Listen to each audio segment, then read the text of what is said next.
right, it's 10:40 a.m. on September 15th. It took me a minute. When you're retired, you forget. Behind me, you'll see the entrance to the both upper and lower loop trails. Earlier in the spring, I did the upper loop. Today, I'm going to do the lower loop. So I will check back in with you when I find something interesting. Okay, right now I'm on two trails. I'm following the white blaze. I forget what the purple blaze is called. It doesn't matter, just that they happen to coincide here. I am on the lower loop trail. And as you can see going forward, it's pretty much been like this.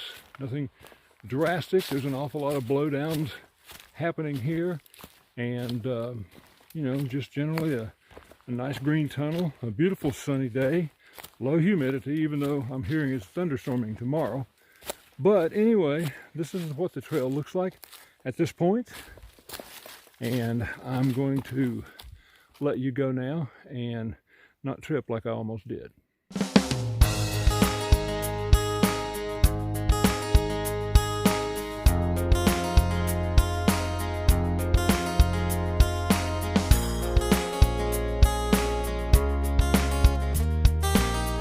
Today is Thursday, September 16th, I think.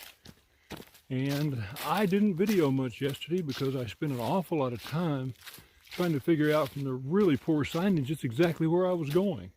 It's interesting to feel lost when there are people all around you. This is a very busy state park. But anyway, I finally used the Avenza maps, which I highly recommend, by the way, if you don't have a Avenza map, and you can get that, because it kept me on trail. All I had to do was to follow the yellow brick road. In this case, it was blue. So anyway, I'm headed back to my car now. It's early in the morning, and I'll check back in later. Okay, here is a stretch of what the trail looks like this morning. Relatively calm through this section. Not too much to worry about tripping over. I'm headed compass-wise south right now. The sun is to my east, but moving on, heading back to the parking lot, just trying to check it out and see what we could see. So right down here, it looks like the trail's getting a little bit more closed in. There's more of this than you might think, but it's still clearly marked once you get into the area. And if you just look for the blazes, you'll find them.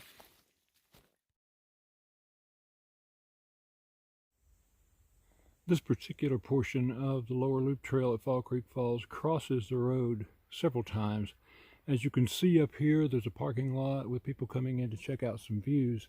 So you do run into that, and you do have to cross the road on several occasions.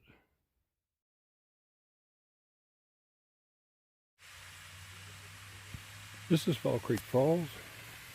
I'm on one of the overlooks up above, obviously. As you can see, there's not nearly the amount of water flowing as there usually is, and that's simply because of the drought this year. It's been kind of rough. But anyway, it's a nice view from up here, and I wanted to stop and get some video so you could see it. This is one of the suspension bridges at Fall Creek Falls. This leads into the Nature Center. Not terribly far from the falls itself. Let's walk on out and get a look at what it looks like from the middle.